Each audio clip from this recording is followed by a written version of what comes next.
Jésus, gloire à Jésus, gloire à Jésus. Émission na bino bozaki kozela lelo tozongi lisusu pona koliesa bino oyo ezali ainsi dit l'Éternel. Ba nzambe la journal lelo le 14 février oyo 2022 boza kosepela. Pourquoi? Bo pasaki na makambo ndenge na ndenge na kolela na ba angoisse na ba détresse na ba matanga mais lelo toyena eloko oyo ya sika oyo ezali liloba nzambe po ete liloba na ye ezali ntango nyonso mpona kopesa bomoi. Bible elobi gloire na ye mpe liloba na ye ezalaka toujours éternel.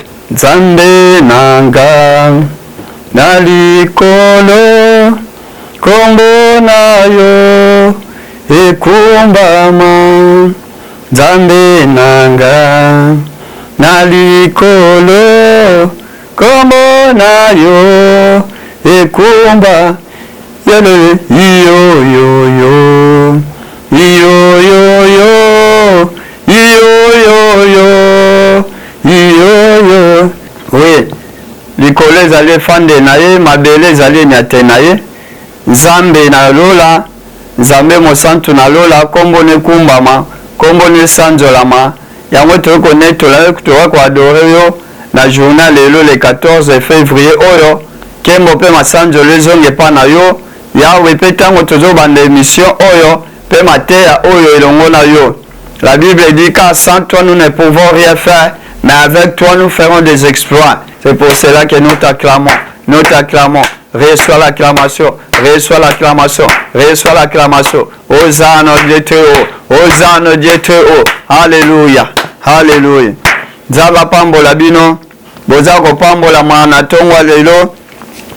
Tikete loboko nzambe kome ya bino esika bofandi. Tikete loboko nzambe simba bino esika bofandi. Po ete nzamba za bien. Esika ozo loba nzamba za malamu. Lobango lisusu nzamba za malamu. Loba lisusu nzamba za malamu. Acclamons pour les rois des rois. Gloire à Jésus, gloire à Jésus. Thème na biso o tozobanda sikoyo pesa pena mato elanda bia ezala concentré benga famille, benga ba parents, benga bana, benga bandeko na yo, benga mwasi no mobile na yo. Bino nyonso bofanda ana zamba pambola yo. Tokoyeba o parler thème na biso ya journal lelo ya lundi o le 14 février. Thème na biso ezali le véritable esprit de vie. Le véritable esprit de vie. Bien aimé, oyoka kaka esprit de vie. Ebele pe bakoma misusu na bamituka. Lokwa na mboka na biso na Kinshasa. Toma biso misusu batie esprit de vie. Mais yo tanga kaka komona ka oyebi te esprit de vie eza nini elobi nini ewuti wapi. Même esprit de vie ana eza bango te bazwa mais bazwa ngo nde na Bible. Yango lelo na ofongola esprit de vie eza nini. Bien aimé, sans plus tarder, zwa feuille na yo, zwa biki na yo, zwa Bible na yo siko zali.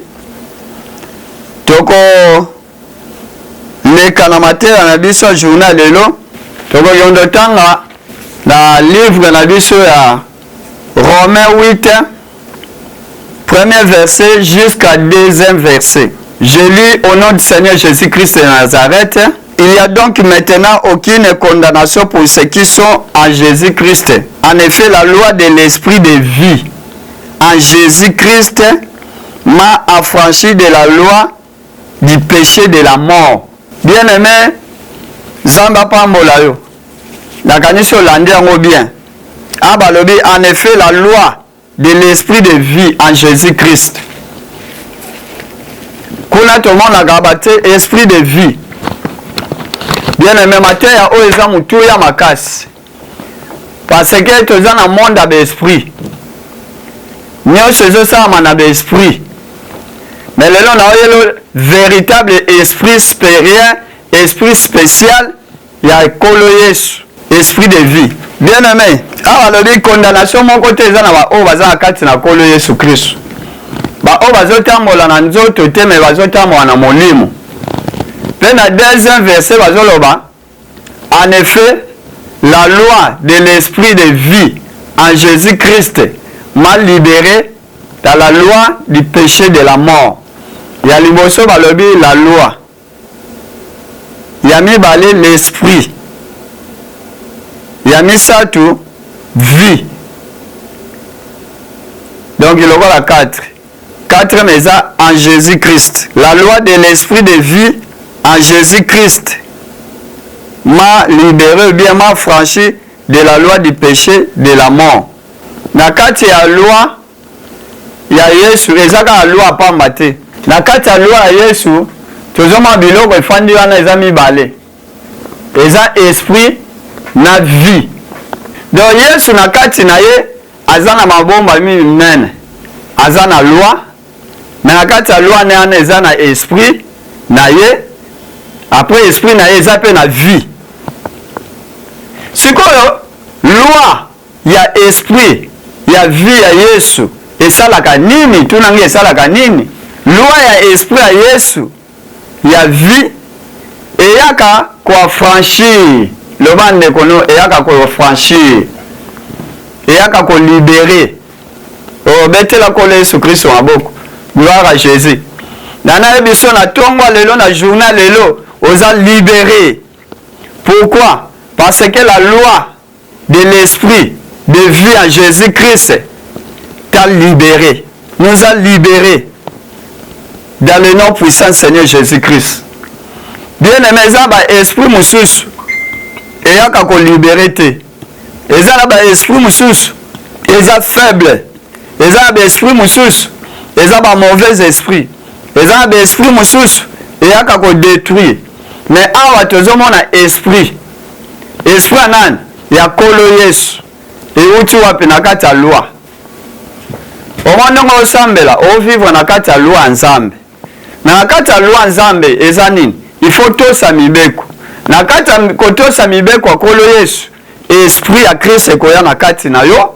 Na nzela loana pe kozaka ka esprit ya Christ te ekomema na esprit ya vie ya Christ na kati na yo. Vie ekoya. Tango esprit ya Christ ekoya, vie ya Christ ekoya, ekoya kwa franchi yo na balua nyonso ya péché de la mort. Acclamons pour la parole du Seigneur. Gloire à Jésus. Acclamons pour la parole du Seigneur. La loi de l'esprit de vie en Jésus-Christ m'a franchi de la loi du péché de la mort. Bien aimé, liwe uti wapi? La mort c'est quoi? La mort c'est quoi? Awa pona nini Paul azoloba boy po amonaki loi péché eyaki kokanga ye po boma ye liwe yaka te po epia mutu bomoy liwe yaka te po sakana yo liwe yaka te po sekusa yo mais liwe yaka po boma ye la lisa yo kende opola. Mais gloire à Dieu, secret moko fongwamaki mabomba mi moko fongwamaki na lola o ekitela ki toma na ye oye kitela ki basakoli be bayo talisa ye na kati ya lobana na kati ya esprit ana ezalaki na esprit ya Christ pe vie na kati ya loana. Ndeko na ngai nana yebisa yo pourquoi message oye olongwa na loi ya péché de la mort. My God, bien aimé, loi péché de la mort et envahi mokili. Romains 6, 23, 24. Bible le dit, car le salaire du péché c'est la mort, mais le don gratuit de Dieu c'est la vie éternelle en Jésus-Christ. Aux hommes, le salaire du péché. Péché foutaka salaire. Salaire na mweza kanine. Dollar ta, franc congolais ta, franc CFA ta, euro ta, livre sterling ta. Mais péché et foutaka salaire moko salaire na mweza liwa. Nguya ya liwa eloko ezosala yango eza péché. Yango mwa nzambe na naye biso lelo folongwa na péché. Omoni loi ya péché de la mort ekangi yo. Ekangi bandeko na ekangi banano.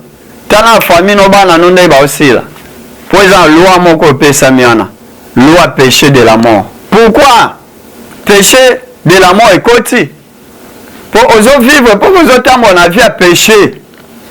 Bien aimé, si ka péché ça liwo ya kawana. Car tous sont péchés sont privés de la gloire de Dieu. Romains 3, 23.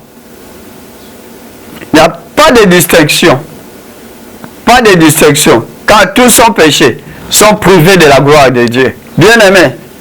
Baliwa eza marque ebele. Mais baliwa nezoko tandeni na nzela moko kaka ya péché.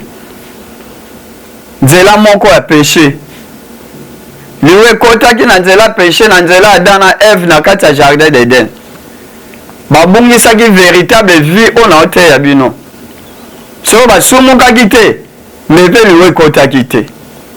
Na kati ya kosumuka, na kati ya kofongola ba porte, nde liwe yaki kokota na nzela péché o basumuka liboso nzambe. Désobéissance à la parole de Dieu. Rebelle envers Dieu. Nde sika péché liwe zo okota mon frère ma sœur. Mais lelo za osepela. Lelo ngolo nzambe kite liyo.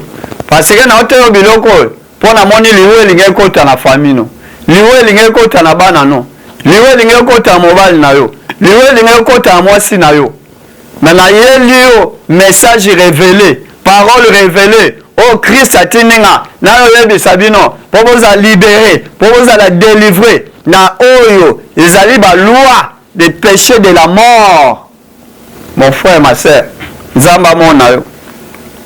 Kaka nde nazoloba, ozala libéré na loi péché de la mort. Et ça la mabongo. Bien aimé, loi nezaka makasi, loi nezaka na nguya. Okoya to bete ngo makofi po elongwa. Okoya te po benga noko na bino bien mutu makasi bien nani bien militaire moko po aya olongola ngo jamais. Yango ekoya ka yango ekima ka yango etika ka yango elongwa kaka na nzela nini? Na nzela esprit de vie ya Jésus-Christ nde yaka kokwesa ngo yamba ngo na kombo na kolo Yesu. Esprit de vie en Jésus-Christ ekimisa ebuka epanza détruit ba loi nyonso ya péché de la mort na vie na yo, na vie ya mwasi na yo, na vie ya mobali na yo, na vie ya bana na yo, na vie ya bandeko na yo, na vie ya famille na yo. Ekweya oezo sakade bino, oezo sakana bino, oezo lelisa bino ba matanga nyonso na kati ya famille, na kati ya libota. Ekweya au nom puissant de Seigneur Jésus-Christ. Yo le voyingalaka nazo chasser esprit de mort. Est-ce que esprit de mort va chasser ngo bongo? Eza ba principe liwane yendengeni esprit de mort yendengeni. So na yo esprit de vie. Ponzamba ebisinga na minute na ngonga o temps de la fin o eza na esprit de mort ezo manifester. Eza na esprit de mort envahir monde. Eza na esprit de mort s'envahir les peuples, s'envahir les familles, s'envahir partout dans le monde. Mais l'Esprit de Dieu est plus haut. L'Esprit de Jésus-Christ est plus puissant. L'Esprit de vie à Jésus-Christ est au-dessus de tous les esprits. Est-ce que tu peux acclamer la parole du Seigneur là où tu es? Quand Nzamba zoloba na Ézéchiel, fils de l'homme, prophétiser pour na mikuwa oi. Benga mi esprit et où t'en as tous les quatre coins. Puis esprit où tu tous les quatre coins. Et il continue à kata mikuwa. My God. Maman ozaki mukuwa. Papa koma ki mukuwa. Bana no ba koma mikuwa. Makamnyo se kauke komi seki na vie na yo. Mais lelo esprit oyo mokile pe sakate. O mokile azana ngote. O mokile yebite. Ezoya na kati na yo. Ezoya na kati na yo. Kaka nde ozoloba amen avec foi. Esprit ane koti na kati no. Esprit nzambe. Oye latisaki mikuwa misuni. Oye latisaki mikuwa bomoi. Elatisa bomoi na kati na yo. Epesa mikuwa no misuni. Epesa mikuwa no bomoi. Vino elongwa na mikuwa. Vina yo kufe longwa. Bomoi ekota. Bomoi ekota. Vie ekota. Au nom puissant du Seigneur Jésus-Christ. Pourquoi? Car parce que la loi de l'esprit de vie en Jésus-Christ nous a libérés de la loi du péché de la mort. Dieu te bénisse ma soeur, Dieu te bénisse mon frère. Zamba pambo labino. Zoa Apocalypse 11:11. Après les 3 jours et demi, un esprit de vie. Au monde. Yo mon akaka. Et na gishasa, tout le monde a vu mon esprit de vie. Mon évité. Les lots nazo sakola, nazo fongolo esprit de vie. Et zanini. Esprit de vie. Bien aimé. Ça là, l'esprit de vie, ça bien. L'esprit de vie. Okozwango wapi. Yoka suko. Balobi, après les 3 jours et demi. My God. Les lots après 3 jours et demi. Oh, il y a les landa qui yo. Mais le les à 3 jours et demi. Oh, esprit de vie venant de Dieu. My God, on a CP nango. Un esprit de vie venant de Dieu. Venant où? De Dieu. Au moni, est-ce que l'esprit de vie est out? Et ça, au te ba okomana. Esprit de vie à solo. Et où tu as gagné le coller pas ensemble. Au monde, la Bible dit, un esprit de vie venant de Dieu. Entra en eux. Oh my God. Tikete esprit eux autres lui coller pas ensemble. Et kota na kati na yo. Et kota na kati na yo. Et kota na kati bana na yo. Et kota na kati mwasi na yo. Venant de Dieu. Entra en eux. Et il s'était sur leurs pieds. Et une grande crainte s'appara de ce qu'il voyait. Ah. Et continue na makolo na bango. Pe bato bazaki ana. Koleng ezu bango. Les tremblements ezu bango. Babandi olenga. Balubi mutu to mona ninga kufa. Mutu akota na koma. Mendenge ni asekwe. Oui, lelo un prophète a telemi. Abeleli esprit. Ezo te pas nzambe d'en haut. Zambe o alola. Le Dieu des esprits des prophètes. Ayenda tindaka esprit de vie. Yenda tindaka esprit de vie. Bazomo ndenge kota na kati no. Alongo l'esprit de mort. O bataki na kati na yo. Pe ba otika na soni. Bakoza confondi. Banguna na yo. Tes ennemis, ils seront confondus.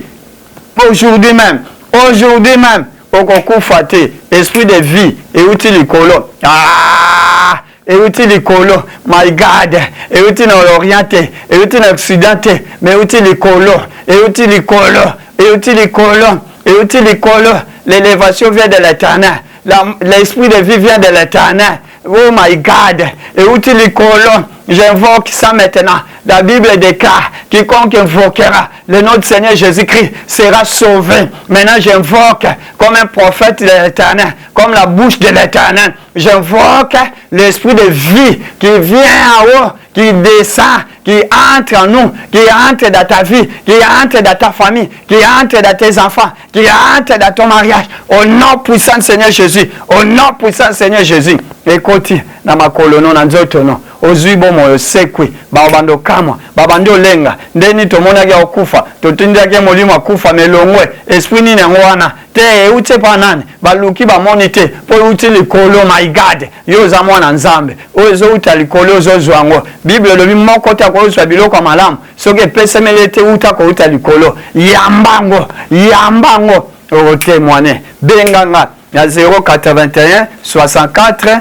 52 991. Le prophète Moïse Gabriel mawamingi parce que diable azotayo ozo bengate ozo kutana mosakolote ozo sunga pe ministère ote bien aimé liloba nzambo ozo yoka eza vie eleki ba mbongo wana yozanango eleki biloko ozanango ozo zwa eleki biloko nyos yango ne vie yango ne mbongo eza éternel yango eza richesse no éternel sunga œuvre oyo parce que to pesa ki to petaki tango liboso ke tozo luka place bien aimé bana nzambe faut bo soutenir misala bo tala liloba bo yo yokango wapi pe yokango ndenge ni sika musu yokango wapi prophète azoya kaka na ba message moko o ezali ba pièce rare o ezali supérieur parce que za mayele na ngate makasi na ngata Bible lobi Zambe a révélaka ba secret na pas ba prophète même délivrance ngata na teyaka et que dans ma mona va prier na ba délivrance ndenge nini ko prier na likambo wana parce que prier nyonso parole nyonso ezaka na prier nango po en effet na puissance my God zamba pambola ba prophète a soutenir bango de konanga parce que tozana eloko nzambe tozolinga panza estambola bana nzambe babika monde molile ko sakana ota bazo memona ignorance oyoka makambo ebele sala oni liloba bomoi efandi na liloba ensemble les véritables paroles vie yangonde soko za na vie to vivre te oza muto akufa pe me kozala te osala activité moko te okotambola te oseka te ndenge oseka banda lisuku oyemba te parce que vie eza te siko biloko ya boye nzambe atinda bawumbu ne baya nango iloba ezaka révélé na baprophète nzambe apambola bino 081 64 52 991 le prophète Moïse Gabriel olingo kutana nga benga ngai pe biro na nga eza na rond-point magasin Kitambo si oya toza wana okoya okutana prophète obenga na numéro na pesi yo 081 64 52 991 Zamba pambola bino tozobondela kolo na lola kolo na bilembo visiter libotano na journal lelo semaine au mois ou année esprit de vie oyo utaka likolo epa nzambe esprit de vie mususu ezo te pa Yesu nyonso esprit de vie nzambe esprit de vie à Yesu Kristo esprit oyo Saint-Esprit ekita epesa vie na kati na bango esprit esekwisa kikolo Yesu esekwisa monano na hôpital mama no asekwa baparents no basekwa bandeko no basekwa libota no basekwa puissance à esprit parce que eloko esekwisa ki ezaki esprit à résurrection et utaki pa nzambe esekwisa yo esekwisa musala no ekufaki esekwisa makambo malamu via prière via obanga nzambe esekwa lumière nzambe gloire nzambe esekwa na kati no kimia no esekwa sengo no esekwa guérison esekwa beauté na yo esekwa mayele na yo esekwa via kosala nzambe esekwa makasi ya nezonga lisusu esekwa yamba yamba yamba yamba. C'est le prophète Moïse Gabriel. Zamba pambola bino bozwa vrai délivrance car la délivrance s'impose. Oyamba on a kombo na Yesu Kristo. Tout le monde na bino lisusu semaine prochaine chaque lundi comme d'habitude mais ezo senga soutien na yo parce que chaîne ezaka temple ezo senga mbongo. Tinda ba soutien na yo ekoyoba kosunga biso po tona message. Pour ce que zo sunga te maté abo un jour peut-être okomona et fandi lisusu me kofanda te po Yesu Kristo za bon moyo mais toza bo senga lisungi na onde konanga yo zolanda biso tongo po kwa butu moyo benga prophète Enios yo za problème situation lekele benga prophète akoye akutana bien osona yo ko prier po na yo même po na bana likamnyo se ko pambola na kombo na Yesu tike tenzamba pambola bino bo pambolami bo bikisami bo kango